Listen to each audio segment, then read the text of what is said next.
what is it? You need to know what is it that you're good at as a personality and see how is it in your films. It will reflect in your films whether you like it or not. The more unique it is, the more unique your voice is, the more easily it will be heard. That's a simple thing. Last one is accept rejection. All said and done. If you guys can't take rejection, if you guys can't take a no, then there's nothing that works, because most of the time nothing works in this industry. I mean, apart from giving you all these lectures, you can go out and say tomorrow, man, I want to make a film. It doesn't work. Somebody will just look at you and laugh at you. Are you mad? You want to make a film? Or you won't go and tell your best friend, I have this wonderful story. The person will look at you and say, yeah, tell me what it is, and he hears the story and says it's bullshit. Yeah. When he says it's bullshit, what do?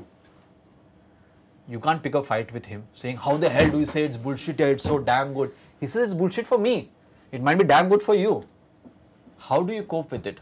How do you cope when you make something? If you edited a piece or you recorded something and somebody says, it doesn't work for me. Because what you're trying to do in filmmaking and films are very personal things. As I told you right in the beginning, everybody has a bloody opinion on it. There is no way you can't say ki I made it and you don't understand the process, so fucker, don't talk about these things. You don't understand the way I've done stuff, so you don't get it, man. He says, I didn't get it, yeah. Which is why today when you sit here, you can't decide on your favorite films. 5 of you, 3 of you will have different favorite films and you'll fight over it. If you made one film, if you're trying to make one film and you get rejected where? Not just by the audience. You get rejected by the producer to whom you're going, you get rejected by the actors, you get rejected by your best friend who says, I'm not going to work on your film here. For whatever reasons, you don't give me the money, you're not paying me well, I will not work on it. I'll take up some other film where I get more money. You will get rejected completely in all these cases, I'm saying. But the fact is, you got to learn to live with it. You got to say, shit man, okay, I've been rejected, he's not doing my film, he doesn't have the dates for me, he doesn't want to produce my film, he doesn't like my story. What do? First point, remember, passion. Because the next day morning when you get up, it has still to be in you. You need to have the drive. Shit man, he doesn't like it, so what the hell, I'm going to do it. I'm going to convince other people. What doesn't he like in the film? He didn't like this thing. Maybe is there a point in that? Maybe can I improve that? Can I change it? Can I do something to it? But I'm going to make my film. If you have that stuff in you, then you are on. Like I said, budget. You might make a film which might look, it's going to be a 6 crore film.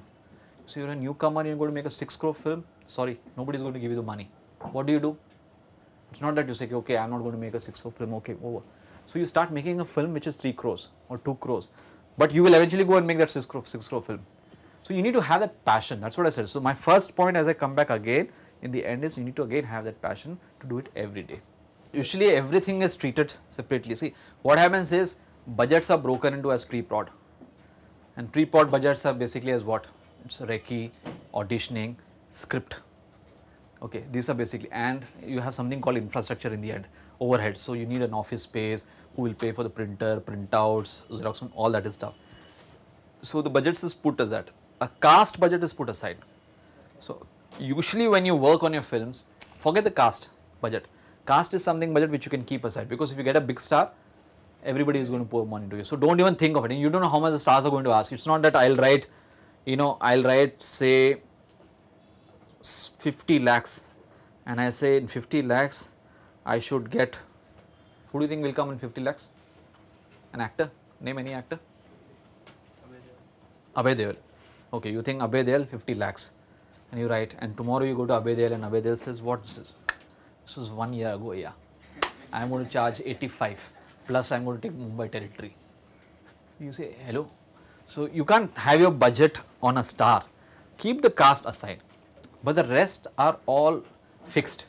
They're fixed. You know exactly how much and it doesn't have to be exactly the fixed amount. Like for instance, you know how much a 435 costs per day. So you will know if I need a 435 with lenses, and that you can ask your cinematographer friend. He will say, if you take a 435 with this kind of lenses, with the attendance, it should cost you around 21,000 rupees per day. So you're making a film schedule which comes here. You know the amount of days you're going to shoot. So say I'm going to shoot for 50 days. So you say 50 days into 20 per day of just the cinematographers, not cinematographer, the camera's cost. Cinematographer will kill you if you put here the camera cost. It's just the camera's cost for this. So that's how the camera cost is mentioned. So the camera heading under it 20 per day, 20,000 per day into 50 days. So whatever it is, you know, so 10 lakhs or whatever it is, the camera cost for the day. How many days are you shooting? How many reels do you want? Cans are different. So the entire thing is, these are available in the terms of what broadly can be put in various places. But I am saying you need to know each one of them. You need to know, for instance, of when a reel goes in, there is a cost of cans, there is a cost of processing, there is a cost of negative making, there is a negative cutter involved. These are things which is happening in the industry. You need to know this process. How do you know these things? You will need to know this once you start learning the process, as I said. Not just by, I'm going to make a feature film. That doesn't happen like that. I mean, you need to know this kind of thing. Or best thing is get somebody who knows it. So go and meet a friend and say, somebody ask somebody, hello, do you know somebody who's been in EP on any project? So you say, oh man, I know somebody who was an EP or a production controller. Say, can you just give me, you know, for instance, a reference, a cost reference or what is it? He'll say, no, I can't give you names. He said, take out the names. Just give me an approximate figure. And the figure will change because 20,000 is something what a company might give it to you. But if he comes to me, I may not give the camera to him for 20,000. I might give it to him for 25,000 because you might have an old relationship, or I know you father, you know my father, we might give it for, but I'll give it to him for 25,000 rupees. So the same thing might cost more to him. So those things are taken into consideration.